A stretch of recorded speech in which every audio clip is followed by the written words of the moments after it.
Hello दोस्तों, आज आपके अपने चैनल प्रिंस लखनऊ में फिर से स्वागत करते हैं। आज है मेरा 180 दिन चैलेंज का 22वां दिन।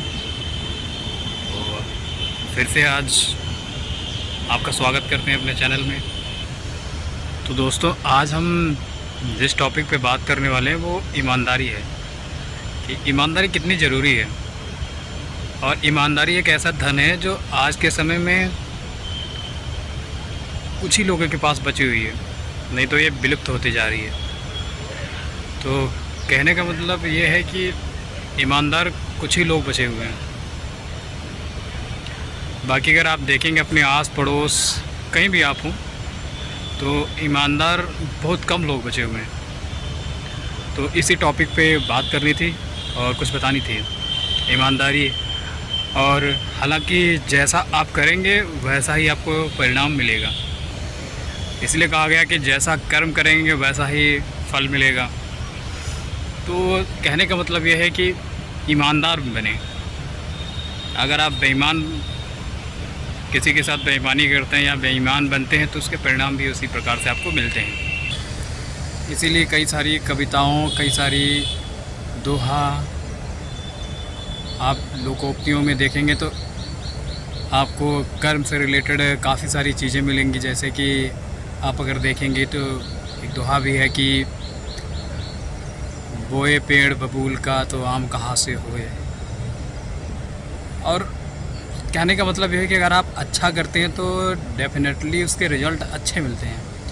तो आप अच्छा करें, अच्छा करते हैं तो बिल्कुल परिणाम अच्छे मिलेंगे। और गीता में भी कहा गया कि कर्म करें और उसके फल की इच्छा ना करें। आपको अगर आप अच्छा कर्म कर रहे हैं तो आप उसके परिणाम के पीछे ना जाएं, परिणाम उसके अच्छे ही मिलेंगे। तो ईमानदारी से रिलेटेड मैं बात कर रहा था और एक कहानी के माध्यम से बताना चाहूँगा। तो ईमानदारी कितनी ज़रूरी है, मैं ईमानदारी के बारे में बताना चाहूँगा एक कहानी के माध्यम से, और आपने सुनी भी होगी। तो मेरा मोटिव ये है कि लोगों को जागरूक करना। तो कहानी है कि एक गांव में चंदन नाम का एक लकड़हारा रहता था और वो अपने परिवार का जो भरण पोषण है वो लकड़ी काट के ही करता था। तो डेली उसका ये काम था कि लकड़ी काट के बाज़ार में बेचना, उससे जो पैसे मिलते उससे वो अपनी अनाज और चीज़ें खरीदता, अपनी जो ज़रूरतें थी घर की। तो रोज़ की तरह वह एक दिन लकड़ी काटने जाता है। अब लकड़ी काटने जाता है तो नदी किनारे वह एक सूखे पेड़ पे लकड़ी काट रहा होता है। तो लकड़ी काटते काटते अचानक से उसके हाथ से कुल्हाड़ी छूट के नदी में जा गिरी। अब नदी में जा गिरी तो फिर अब उसके पास, वो इतना गरीब था तो उसके पास लेने के लिए पैसे नहीं थे कि वो कुल्हाड़ी ले। तो फिर वहाँ पे अब उसके पास कोई ऑप्शन बचा नहीं था। फिर वो वहाँ पे रोने लगा, नदी के किनारे ज़ोर ज़ोर से रोने लगा, गिड़गिड़ाने लगा कि अब मेरा क्या होगा, कि मतलब अब तो मेरे पास कुल्हाड़ी नहीं तो मेरे परिवार का गुजारा कैसे होगा। तो काफ़ी देर रोता रहा तो वहाँ पे नदी की देवी प्रकट होती है। अब नदी की देवी प्रकट होती हैं तो बोली कि हे मानव, तुम क्यों रो रहे हो, तुम्हें क्या दिक्कत है। तो उसने कहा कि उसने हाथ जोड़ के देवी को प्रणाम किया, नदी के देवी को। और फिर उसने कहा मेरी इसमें कुल्हाड़ी गिर गई है जिसकी वजह से मैं रो रहा हूँ। कुल्हाड़ी नहीं मिली तो मेरे जो परिवार का भरण पोषण हो कैसे होगा। तो फिर नदी की देवी ने वहाँ पे कहा ठीक है, तुम परेशान मत हो, मैं कुछ करती हूँ। तो नदी के देवी ने नदी में डुबकी लगाया। अब वहाँ पे उन्होंने डुबकी लगाया। अब नदी के देवी ने डुबकी लगाया तो सबसे पहले वो हाथ में चांदी का जो है कुल्हाड़ी लेके आती है। अब लकड़हारे से पूछती है, यानी चंदन से पूछती है कि हे मानो, क्या यह तुम्हारी कुल्हाड़ी है। तो चंदन बोलता कि नहीं देवी, ये मेरी कुल्हाड़ी नहीं है, मेरी कुल्हाड़ी तो दूसरी थी, मेरी कुल्हाड़ी तो लोहे की है। तो देवी बोली ठीक है कोई ना। तो उन्होंने फिर से दोबारा से डुबकी लगाती हैं नदी में, दोबारा से डुबकी लगाई तो फिर सोने की कुल्हाड़ी लेके आई। तो चंदन से पूछती कि हे मानो क्या यह तुम्हारी कुल्हाड़ी है? तो चंदन ने कहा कि नहीं नहीं देवी, यह मेरी कुल्हाड़ी नहीं है।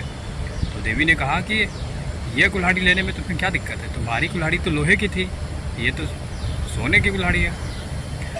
तो इसको सोने की कुल्हाड़ी है तो आप इसको ले सकते हैं, आप इससे बेच के काफ़ी सारी चीज़ें खरीद सकते हैं। इवन लोहे की कुल्हाड़ी आप कई सारी खरीद सकते हैं। तो उसने कहा नहीं नहीं ये नहीं। तो वहाँ पे उसको उन्होंने चेंज करना चाहा और कहा कि आप इसको तो बेचते तो आपका घर परिवार घर अच्छा बन जाएगा, आप कई सारी कुल्हाड़ी खरीद लेंगे।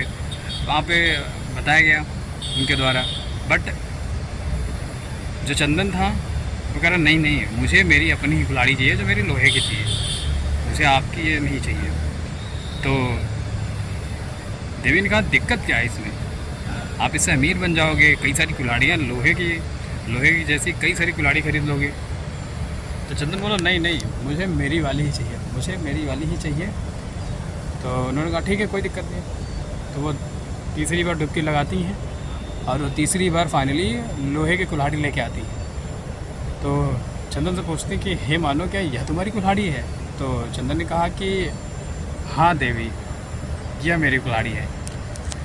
तो देवी ने कहा कि हे मानो, मैं तुम्हारी इस ईमानदारी से प्रसन्न हुई और तुम्हारी ईमानदारी से इतना प्रसन्न हुई उसके बदले में मैं तुम्हें तीनों कुल्हाड़ियाँ दे रही हूँ।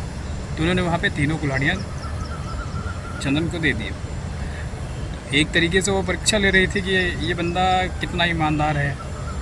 अगर वहाँ पे वो थोड़ा सा बेईमानी करता है, कुछ करता, तो वहाँ पे वो चीज़ें पलट सकती थी। लेकिन चंदन ईमानदार था, ईमानदार होने की वजह से उसको इतना बढ़िया परिणाम मिला, इतना अच्छे रिजल्ट्स मिले उसे, जो उसके बाद उसकी लाइफ सारी चीज़ें अच्छी हो गई। तो कहने का मतलब ये है कि आपको ईमानदार रहना, अगर आप ईमानदार रहते हैं तो निश्चित ही आपको परिणाम बहुत अच्छे मिलते हैं।